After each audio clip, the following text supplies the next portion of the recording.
नमस्कार। Next exam dose में आपका स्वागत है।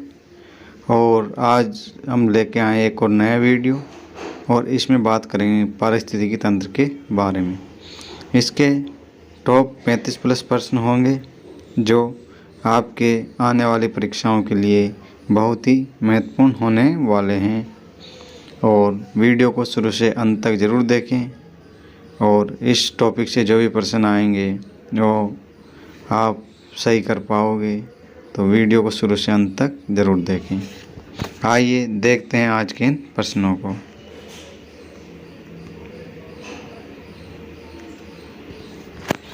आज का पहला प्रश्न है, जीव विज्ञान की वह शाखा जिसमें वातावरण व जीवों के बीच पाए जाने वाले पारस्परिक संबंधों का अध्ययन किया जाता है, क्या कहलाती है? तो जीव विज्ञान की वह शाखा जिसमें वातावरण व जीवों के बीच पाए जाने वाले पारस्परिक संबंधों का अध्ययन किया जाता है वो इकोलॉजी कहलाती है। इकोलॉजी इसका करेक्ट आंसर हो जाएगा। ऑप्शन है करेक्ट आंसर।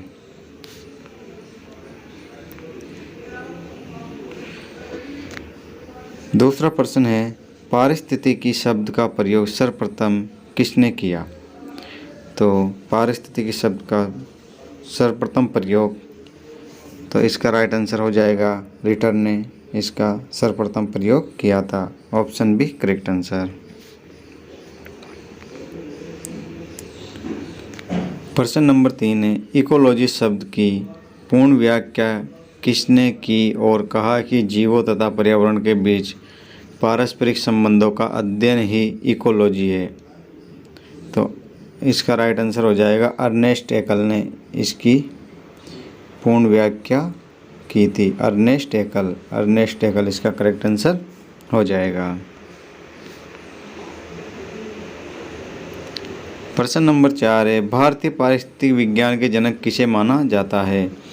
तो भारतीय पारिस्थितिकी विज्ञान के जनक आर मिश्रा यानी रामदेव मिश्रा को माना जाता है। ऑप्शन डी इसका करेक्ट आंसर हो जाएगा। प्रश्न नंबर 5 है, किसके अनुसार प्रकृति की संरचना तथा कार्यों का अध्ययन ही इकोलॉजी है? तो ये किसके अनुसार है? तो ऑप्शन है करेक्ट आंसर हो जाएगा ओडम के अनुसार। ओडम इसका करेक्ट आंसर हो जाएगा।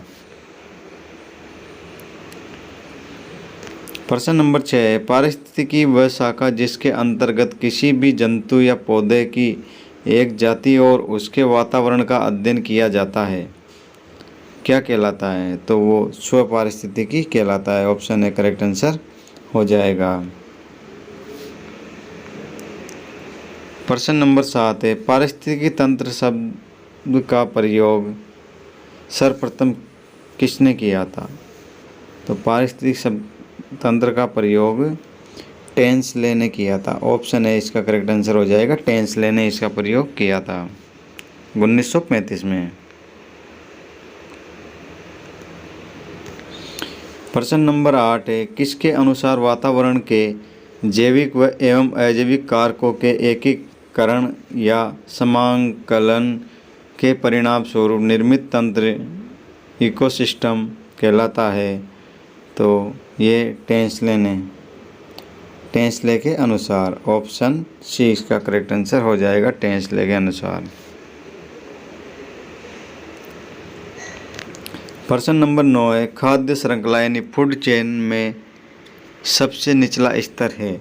तो खाद्य श्रृंखला में सबसे निचला स्तर क्या है? ऑप्शन बी करेक्ट आंसर हो जाएगा उपभोक्ता। उत्पाद यानी प्रोडक्शन इसका करेक्ट आंसर हो जाएगा। प्रश्न नंबर 10 है, निम्न में से कौन सा जोड़ा सही है? प्राथमिक उपभोक्ता तेंदुआ गलत है। द्वितीय उपभोक्ता घास ये भी गलत है। अपघटक बैक्टीरिया कवक ये इसका राइट आंसर हो जाएगा। ये सही जोड़ा है।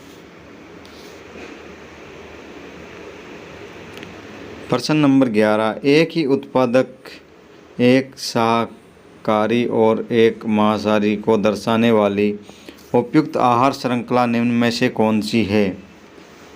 तो ये ऑप्शन बी इसका करेक्ट आंसर हो जाएगा, पादप, खरगोश व बाघ। पादप, खरगोश, बाघ। प्रश्न नंबर 12 है, संकटग्रस्त प्रजातियों को IUCN यानी international union for conservation of nature की कौन सी किताब में दर्शाया जाता है? तो रेड डाटा यानी रेड डाटा बुक, लाल किताब में। ऑप्शन सी इसका करेक्ट आंसर हो जाएगा। प्रश्न नंबर 13 है, सबसे अधिक स्थायी पारिस्थितिकी तंत्र कौन सा है? सबसे अधिक स्थायी पारिस्थितिकी तंत्र कौन सा है? तो ऑप्शन बी इसका करेक्ट आंसर हो जाएगा, महासागर। ऑप्शन बी करेक्ट आंसर हो जाएगा, महासागर।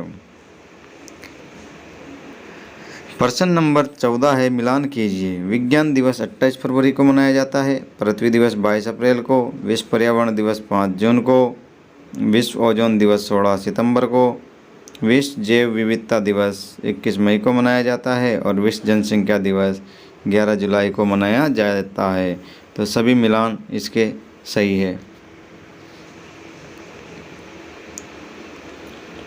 प्रश्न नंबर 15 है, वह पिरामिड जो किसी स्थिर पारितंत्र में उल्टा नहीं हो सकता। वह पिरामिड जो किसी स्थिर पारितंत्र में उल्टा नहीं हो सकता वो कौन सा है? तो ऊर्जा का पिरामिड इसका राइट आंसर हो जाएगा। Option B correct answer. प्रश्न नंबर 16 है, पारिस्थितिकी विज्ञान केंद्र कहाँ स्थित है? पारिस्थितिकी विज्ञान केंद्र कहाँ स्थित है? तो ऑप्शन सी करेक्ट आंसर हो जाएगा, बेंगलुरु में यह स्थित है। प्रश्न नंबर 17 है, जैव भार का स्तूप यानी पिरामिड किस पारिस्थितिकी तंत्र में उल्टा है? तो ये किस पारिस्थितिकी तंत्र में उल्टा होता है? तालाब या झील। ऑप्शन डी इसका करेक्ट आंसर हो जाएगा, तालाब या झील में। प्रश्न नंबर 18 है, पारिस्थितिकी तंत्र के जैविक घटकों में होता है। तो पारिस्थितिकी तंत्र के जैविक घटकों में होता है उत्पादक, उपभोक्ता, अपघटक, ये सभी इसमें होता है। ऑप्शन डी इसका करेक्ट आंसर हो जाएगा। प्रश्न नंबर 19, जैव भार का पिरामिड होता है। जैव भार का पिरामिड होता है सीधा व उल्टा दोनों। ऑप्शन सी इसका करेक्ट आंसर हो जाएगा।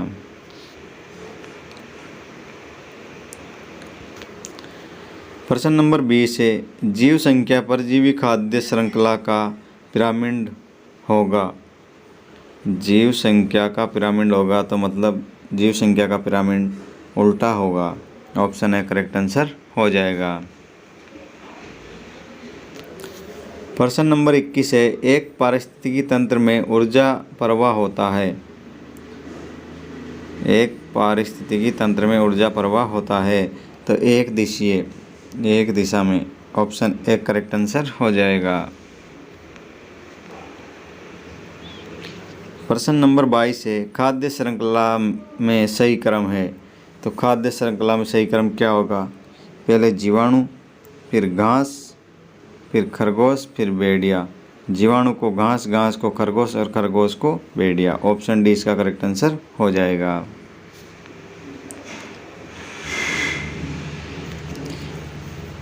प्रश्न नंबर 23 है, पारिस्थितिकी तंत्र के दो घटक कौन से हैं? तो पारिस्थितिकी तंत्र के दो प्रमुख घटक तो इसके जैविक और अजैविक घटक हो जाएंगे। ऑप्शन सी इसका करेक्ट आंसर हो जाएगा, जैविक और अजैविक। प्रश्न नंबर 24 है, निम्नलिखित में से जैव अनिम्नीकरणीय प्रदूषण कौन सा है? निम्नलिखित में से जैव अनिम्नीकरण प्रदूषण कौन सा है? तो प्लास्टिक, 2,4-D और DDT। तो उपयुक्त सभी इसका करेक्ट आंसर हो जाएगा।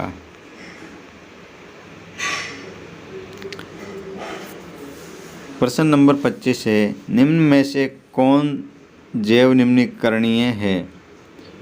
तो कागज भी है, मल भी है, लकड़ी भी है। तो उपयुक्त सभी इसका करेक्ट आंसर हो जाएगा।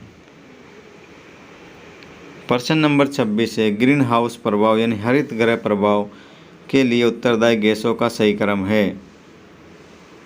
तो CO2 60%, CH4 20%, CFCS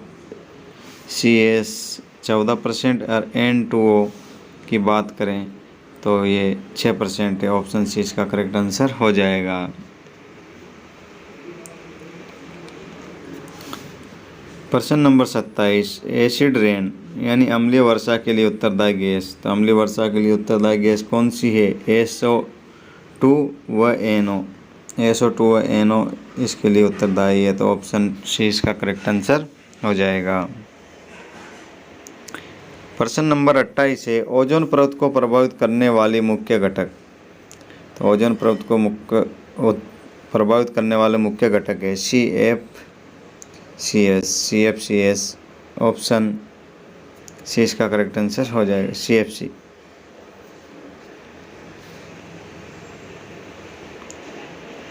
प्रश्न नंबर 29 है, मिलान कीजिए। उत्पादक स्वपोषी, उपभोक्ता शाकाहारी गाय बकरी हिरण होते हैं। प्राथन उपभोक्ता शाकाहारी से भोजन प्राप्त करने वाले। तृतीय उपभोक्ता की बात करें तो द्वितीय उपभोक्ताओं से भोजन प्राप्त करने वाले तृतीय उपभोक्ता होते हैं। तो सभी सही मिलान किए गए हैं। प्रश्न नंबर 30 है, ध्वनि प्रदूषण मापा जाता है। तो ध्वनि प्रदूषण को किस में मापा जाता है? तो ध्वनि प्रदूषण को डेसिबल में मापा जाता है। प्रश्न नंबर 31 है, सामान्य बातचीत में ध्वनि की तीव्रता क्या होती है? तो सामान्य बातचीत में ध्वनि की तीव्रता 30 से 60 डेसिबल होती है। 30 से 60 डेसिबल होती है। प्रश्न नंबर 32 है, पारे के लवण युक्त जल से कौन सा रोग होता है जिसमें तंत्रिका तंत्र प्रभावित होता है? तो इससे मिनीमाता रोग होता है। ऑप्शन ए करेक्ट आंसर हो जाएगा। प्रश्न नंबर 33 है, कैडमियम युक्त जल से हड्डियों में होने वाला रोग। कैडमियम युक्त जल से हड्डियों में होने वाला रोग है इटाई या आउच। इटाई या आउच। ऑप्शन ए इसका करेक्ट आंसर हो जाएगा। प्रश्न नंबर 34 है, SO2 सल्फर डाइऑक्साइड प्रदूषण का सर्वोत्तम सूचक है। तो इसका सर्वोत्तम सूचक क्या है? तो लाइकेन इसका करेक्ट आंसर हो जाएगा। प्रश्न नंबर 35 है, ओजोन परत कौन से मंडल में उपस्थित है?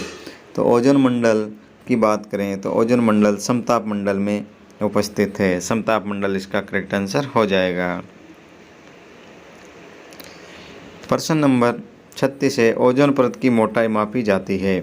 तो ओजोन परत की मोटाई डॉनसन में मापी जाती है। ऑप्शन सी करेक्ट आंसर हो जाएगा। और अगला प्रश्न है 37 और ये आज का आखिरी प्रश्न होगा। ओजोन परत का मुख्य कार्य है। तो ओजोन परत का मुख्य कार्य क्या है? सूर्य से आने वाली पराबैंगनी किरणों से सुरक्षा करना ओजोन परत का मुख्य कार्य हो जाएगा। ऑप्शन है इसका करेक्ट आंसर हो जाएगा। वीडियो अच्छा लगे तो चैनल को सब्सक्राइब अवश्य करें, वीडियो को लाइक करें और अधिक से अधिक शेयर करें। धन्यवाद।